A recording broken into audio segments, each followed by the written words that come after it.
Hi, good to see you again. It's Graham Martin. I'm the Recruitment Guy. Here we are today at the Porsche Centre, Hatfield, Hertfordshire, UK, with Mark Goody, who's the Centre Principal. I keep coming back to that. Get it absolutely right. As you can see, we are surrounded by Porsches. We've got a very lovely, is it 1976 Porsche 911S in a lovely blue. But what I'm trying to find out here from Mark today is not just about what it's like to work in a car dealership at the prestige end as a car salesperson, but the other jobs that are here. And I do know that, you know, my children and certainly friends of mine, they would never dream of actually applying to work in a prestige car dealership because they would feel perhaps slightly intimidated, or it's not a job for me, or it's only for really posh or people with loads and loads of money. And I think what I'd like to do is, because I know, having been into Porsche dealerships myself and other brands, that there's a lot more to it than just the people that are selling the cars and the ladies on reception. So just take us through a little bit about the kind of jobs that are actually here and the different activities that go on in a prestige car dealership like Porsche. Well, we're definitely not posh. I know that for certain. I think people are always surprised about how many people work in that dealership, because obviously when you walk in, you only see a scattering of people. You know? But you know, we've probably in this centre here got 55 people, something like that. But it's all those hidden behind the scenes people that people don't know about. So is it a bit like a hotel when you can see the people on the front desk, but you don't see everything that goes on out back? Yeah, probably. I think the way this showroom is set up as well, you know, we've got a lot hidden at the back, so just naturally you can't see them as well. But you know, it's not deliberate. We're very happy. Everybody's very presentable. But you're right. There's loads of stuff going on behind the scenes that people just don't know. Really. So you've got a team of 2, 3, maybe 4 people on the front desk reception to meet and greet. Yeah, believe it, there's actually 6 of them as well. 6. We're a retail business. We're open a long time. Right. So they work on 7-day-a-week business. Correct. Exactly. So we only see 2 or 3 here at any particular time, but to cover that whole working week. So you've got people on reception, and you've got a team of 10 salespeople? 10 salespeople, that's right, supported by 3 managers as well. So you've got 13 people on the sales side? Well, no, actually there's more than that as well then, because then you've got Ed who looks after all the used cars for us as well, so kind of maintains all the used cars and prepares them all for sale as well. And then upstairs we've also got an administration function as well. So how many people in admin at a centre like this? In sales admin we've got 2 sales administrators. So you do. And what will they do? They help with the paperwork and the pre-delivery information? So they're a support for the managers and for the sales executives, really. But it's all the kind of the paperwork side of it, and registering of new vehicles. I was going to use some internal terminology there, but when we push lines, so when we ask the workshop to do work on particular used cars or new cars for us as well, they do all that part of the business for us. And let's talk about the workshop, because back when I grew up, it was that you were a car mechanic. Now I know the phrase is now technician or engineer. Technician is the word that we use. Because it's not just a carburettor and some brakes and a gearbox. These are very technically advanced pieces of equipment with computerised systems and all the other gubbins that go with it. So how many people have you got on the technicians? So we've got 10 technicians and 2 technical apprentices as well. So, and as you said, they're highly skilled technicians. You know, this isn't, they're not covered in grease with big spiders anymore. You know, a lot of their work's on computers, diagnostic work. You know, and that's only going to become more so over the future as well. So when you recruit to take people on in that area, I guess that most premium end car dealerships are looking for engineers, technicians who've got that technical bias. Understand technology, are up on everything. Absolutely. So we recruit technically in 2 different ways. So we always take on apprentices, so 1 or 2 every single year. So we train our own, from very young. But then of course we do recruit externally as well. We always look for people generally from the more prestige, so one of the big German manufacturers. But it's about those people. They need to be that modern style of technician where they have got that diagnostic, that electrical side to their business as well, and what they do. Would they have contact with the customer as well? Absolutely. They would do.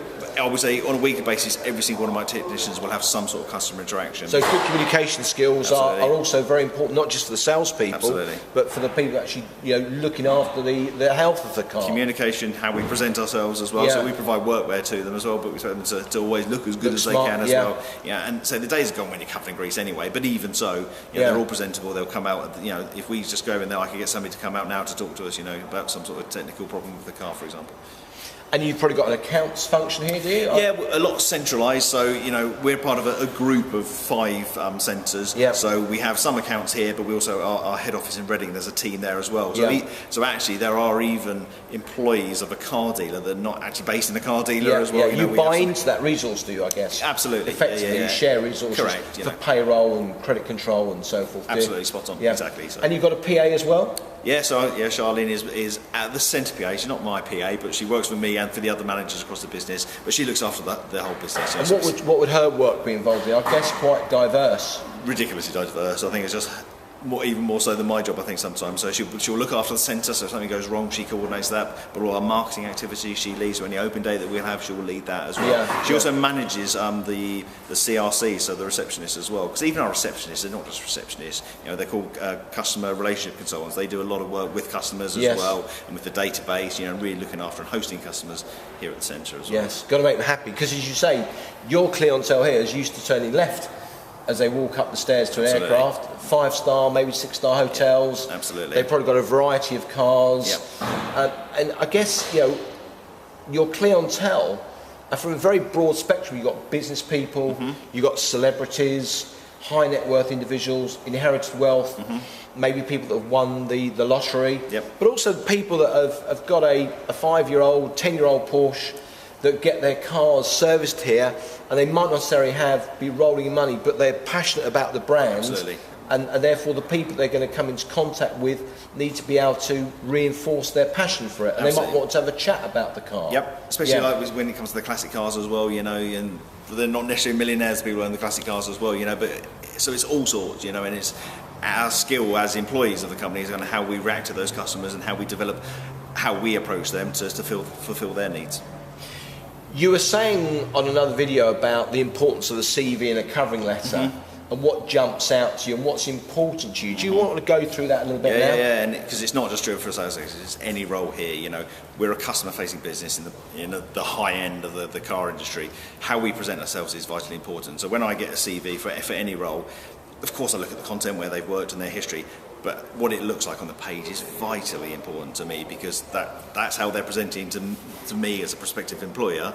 I want them to present themselves well to my attention customers to going detail. Forward. Attention to detail, just presentation, and then they've got to back it up when they come. You know, it needs to be all factually correct as well. But you know, what they look like, how they present themselves on the day when they interview, you know, it's really, really important for me. So here's a question which I think is fundamental to most businesses now in 2017 is, you know, what is the balance between great GCSEs, A-levels and a degree perhaps, compared to communication, attitude, enthusiasm, looking smart, being reliable? What's the balance for you here? For me in this business here, it's 50-50, because you need both. You know, you've got to have that X factor, that personality, that ability to talk to people as well. But clearly, it's a complex job that we do. You know, maybe I think it's simple, buying, selling cars or fixing cars. It's really not. You know, you need that bit of analytical brain behind you. You need to have to present yourself, you know, written and verbally as well. So, you know, those core basic skills are really, really important for us as well. You know. Now I'm going to feed you this. I hope you're going to get it right. Go on. If somebody was interested in working at a Porsche centre, would you suggest that they either email, or would you suggest they actually come in with their CV and covering letter and look smart? How would you like people to engage with you? I love it when people come to us directly. Yes, he said the right thing. But it shows they really care about this job, you know, and we're not just another place to go and sell cars. We're a bit special. So if somebody comes in, hand drops a CV off, they don't need to see me straight away, but, you know, because I'll hear from the other staff how they presented themselves on that day as well. Yes, that's right. That could be the difference between getting a phone call back and not getting a phone call back. You know, I do pride ourselves on, if anybody applies, we always respond to them. I think just out of common decency, it's right to do that. But yeah, to get a positive response to that, come in, do it right. And it's interesting really, because a lot of the let's say under 30s, the millennials that started working from year 2000 onwards, the view is often, well, let's use email because it's the communication style that generation are more used to. But what we're saying increasingly, and I've got other clients and customers who friends that I interview for these kind of interviews, and they're saying, come in, let's see you. Let's see what you look like, how you sound, what your eye contact is like, how you present yourself. Shiny shoes, I mean, that's, for me, is often a big one. I know a lot of people say, well, you can get away with an average suit, but have a nice pair of shiny shoes. And decent hair and your nails. The details all about. I interviewed someone the other day who didn't do his cuffs up on his shirt, and I was saying, well, you can't be bothered to do your cuffs up. Why wouldn't you? Yeah, exactly. He's made a conscious decision not to. One thing about email as well, I think one thing that's really important to me as well, if you're going to send an email in, and sometimes you might have to do that, but find out who to address it to. Yeah. Not dear sir, madam. It's not hard, is it? Google Porsche Hatfield, you'll find out I'm the centre principal here. You can get my name, email me. Again, that will make a massive difference to me. There you go. Well, look, some great advice. Mark Goody from Porsche Centre, Hatfield, thank you so much. It's given us a greater understanding of the kind of jobs that are behind the doors of the very chrome glass prestige car dealerships. It's not just about reception, it's not just about sales. There's accounting, there's technicians, there are people that are working in marketing, there's people that deliver cars, there's people that valet cars. It really is a whole family. And bear in mind it's 7 days a week, there's a lot of people here. So if you're interested in that, do some more research, get your head around it and look smart. That's it from me, Graham Martin, Mark Goody in Porsche Centre Hatfield. Bye for now. Thanks. Really good.